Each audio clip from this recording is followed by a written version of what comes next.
भैया आवाज बढ़ाओ। श्री राधे। कल हम लोग कथा में श्रवण कर रहे थे कि भगवान ने पूतना का उद्धार किया। अब कंस ने श्री कृष्ण के वध की जवाबदारी दी सत्तासुर। जब भगवान 3 महीने के हुए तब भगवान ने पहली बार करवट बदला। तब यशोदा मैया ने करवट बदलने का एक उत्सव मनाया। जितने भी ब्रजवासी थे सभी एकत्रित हुए नंद बाबा के यहाँ पर। यशोदा मैया ने ब्राह्मणों को बुलवाया, बालक का अभिषेक कराया और फिर देखा कि लाला अब सो गया है। तब यशोदा मैया ने अपने लाला को आंगन में एक छकड़े के नीचे पालने में सुला दिया, क्योंकि उस समय नंद भवन में बहुत शोरगुल हो रहा था। तब यशोदा मैया ने सोचा कि कहीं मेरे लाला की नींद खराब ना हो जाए। ऐसा विचार करके यशोदा मैया ने अपने लाला को छकड़े के नीचे पालने में सुला दिया और जितने भी ब्रजवासी आए हुए थे उनके स्वागत सत्कार में लग गए। अब कंस ने जो राक्षस को भेजा था वह आकर छकड़े के ऊपर बैठ गया और उसने देखा कि इस समय सभी लोग उत्सव मनाने में व्यस्त हैं। तब उसने सोचा कि मैं इस छकड़े से ही इस बालक को दबाकर इसका वध कर देता हूँ। ऐसा सोचकर जो सत्तासुर था उसने धीरे धीरे छकड़े को दबाना प्रारंभ किया। भगवान श्री कृष्ण समझ गए और उन्होंने बाल लीला की। जैसे ही भगवान ने आंखें खोली देखा कि मैया ने तो मुझे आंगन में छकड़े के नीचे सुला दिया है। तब भगवान ने रुदन प्रारंभ किया और रोते रोते अपने पैरों को उछाला और उस छकड़े पर जैसे ही अपने पद से प्रहार किया तो वह छकड़ा पलट गया। अब जैसे ही वह छकड़ा पलटा तो उससे एक तेज ध्वनि हुई। सभी ग्वालवाल जितने भी थे, गोपियां थी, यशोदा मैया थी, वह सब दौड़कर आई कि ना आंधी ना तूफान, यह छकड़ा अचानक कैसे पलट गया। और जितने भी घड़े रखे हुए थे, बर्तन दूध दही के, वह सब फूट गए थे। अब सब लोग देखने लगे, विचार करने लगे। तब छोटे छोटे बालक वहां पर खेल रहे थे। तब उन बालकों ने कहा कि यह इसी लाला ने ही अपने पैरों को उछाला और यह छकड़ा पलट गया। तब जितने भी ब्रजवासी गोपियां थी उन्होंने सोचा कि यह बालक है, इनकी बातों में कौन ध्यान दे, क्योंकि जितने भी ग्वालवाल थे, जितनी भी गोपियां थी, वह सब यह नहीं जानती थी कि अप्रमेयं परं तस्य बालकस्य न देविदु। वह भगवान के अप्रमेय बल को नहीं जानती थी। वह तो भगवान श्री कृष्ण को एक साधारण सा लाला समझते थे। इसीलिए किसी भी ब्रजवासी ने बालकों की बातों पर विश्वास नहीं किया। यह जो सत्तासुर था यह पूर्व जन्म में हिरण्याक्ष का पुत्र था, जिसका नाम था उत्कर्ष। बड़ा हष्ट-पुष्ट था।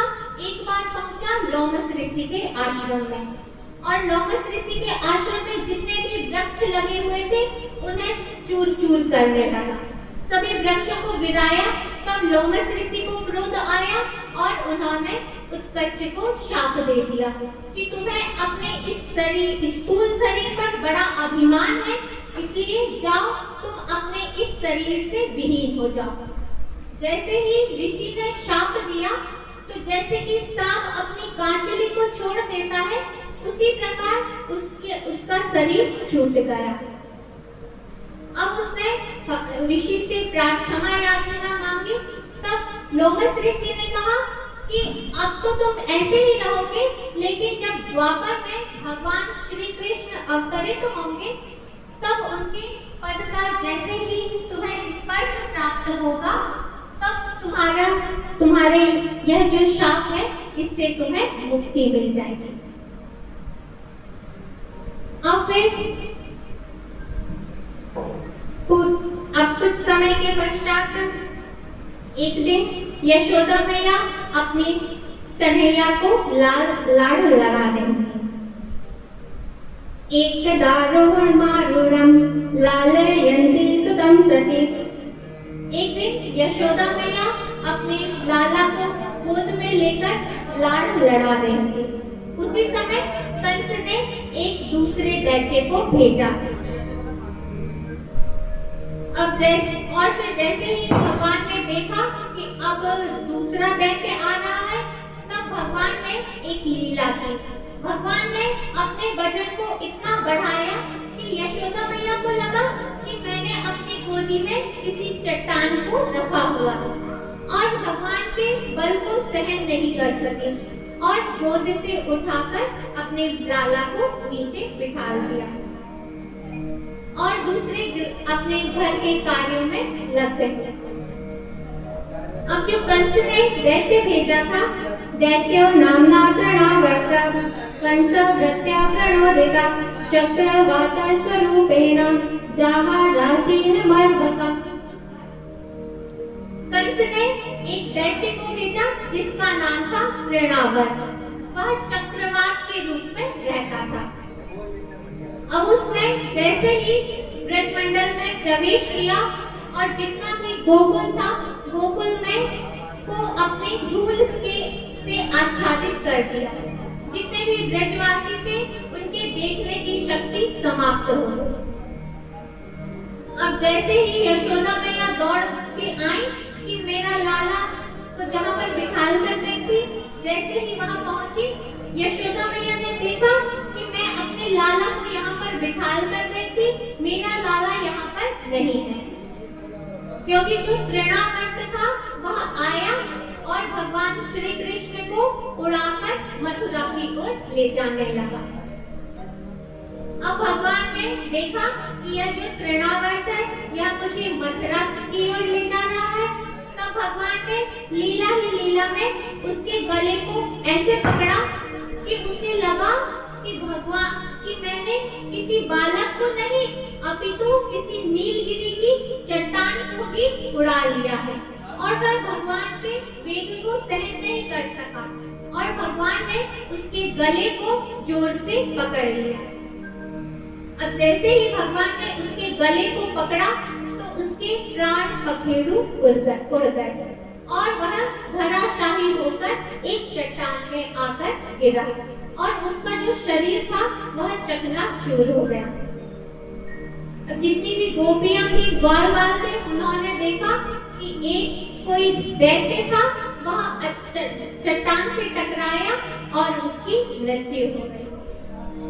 तब सभी ब्रजवासी आपस में यह वार्तालाप करने लगे कि यह जो दुष्ट था यह अपने ही पाप के कारण स्वयं ही समाप्त हो गया। इस प्रकार सभी ब्रजवासी आपस में चर्चा करने लगे और यशोदा मैया ने अपने लाला को गोद में उठा लिया और अपने लाला को लाड़ लड़ाने लगी। कुछ समय बीतने के पश्चात गर्गाचार्य जी गोकुल में आए। गर्गा पुरोहितो राजन यदुर्नाम सुमहातपा। गर्गाचार्य जी गोकुल में आए जैसे और नंद भवन में पहुंचे। नंद बाबा ने देखा कि स्वयं गर्गाचार्य जी ये मेरे घर पर आए हुए हैं।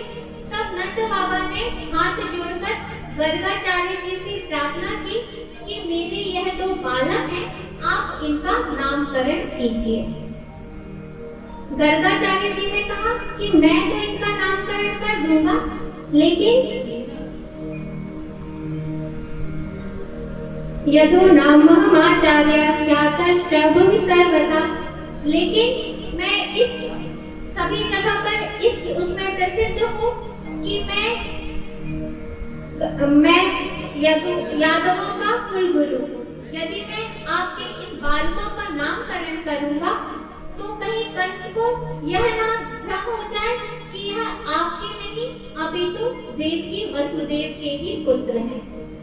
क्योंकि कंस ने जब से उस योग माया श्रवण किया है कि तुम्हें मारने वाला इस ब्रजमंडल में कहीं जन्म ले चुका है। तब से वह इसी प्रतीक्षा में है और वह यही ढूंढा करता है कि वह बालक कहाँ है। नंद बाबा जी ने कहा कि यह तो मुझे ज्ञात है, लेकिन जो ब्राह्मण होते हैं वह सभी के गुरु माने जाते हैं। अतः आप मेरे बालकों का नामकरण कीजिए। आप कहें तो मैं अब किसी को भी आमंत्रित नहीं करूंगा और अपन गोष्ठ में जाकर, गौशाला में जाकर बालकों का नामकरण करेंगे। वहां पर मैं रहूंगा, आप रहेंगे, यशोदा रहेंगी, रोहिणी रहेंगी। तब गर्गाचार्य जी तैयार हो गए और गर्गाचार्य जी ने सबसे पहले जो बड़े पुत्र थे उनका नामकरण प्रारंभ किया। अयम ही रोहिणी पुत्रो रम्यं सुवितो गुणै आख्यास्ते राम इति बलादित्या परम विदु। गर्गाचार्य जी ने कहा कि यह रोहिणी का पुत्र है, इसीलिए इसका एक नाम रोहिणी होगा और यह सभी को आनंद प्रदान करेगा, इसलिए इसका एक नाम राम भी होगा और यह बलवानों में सबसे बलशाली होगा, इसलिए इसका एक नाम बल भी होगा। और जब कभी ब्रजवासियों में झगड़ा आदि होगा तब यह सब में मेल मिलाप कराएगा, इसलिए इसका एक नाम संकर्षण भी होगा। तब बड़े बालक का नाम हुआ बल और राम, दोनों को मिला दिया तो उनका नाम हो गया बलराम। अब छोटे बालक का नामकरण के लिए जैसे ही गर्गाचार्य जी ने छोटे बालक को देखा, तब गर्गाचार्य जी आए तो थे नामकरण करने के लिए, लेकिन वह अपना ही नाम भूल गए और उन्हें भगवान को देखकर गर्गाचार्य जी की समाधि लग गई। शुकदेव जी कहते हैं राजा परीक्षित से, परीक्षित गर्गाचार्य जी आए तो थे स्वयं नामकरण करने के लिए, लेकिन उन्होंने नंद बाबा को बतलाया नहीं था कि मैं बालकों का नामकरण करने के लिए ही आया। अब जैसे ही गर्गाचार्य जी की समाधि लग गई, तब नंद बाबा सोचने लगे कि इन गर्गाचार्य जी को अचानक से क्या हो गया। तब उन्होंने गर्गाचार्य जी को हिलाया, तब उनकी समाधि भंग हुई और फिर उन्होंने बालक का नामकरण किया। शुक्लो रक्तस्तदा पीता इदानीं कृष्णतां गता। गर्गाचार्य जी कह रहे हैं कि आपका यह जो बालक है यह सभी युगों में अवतार धारण करता है।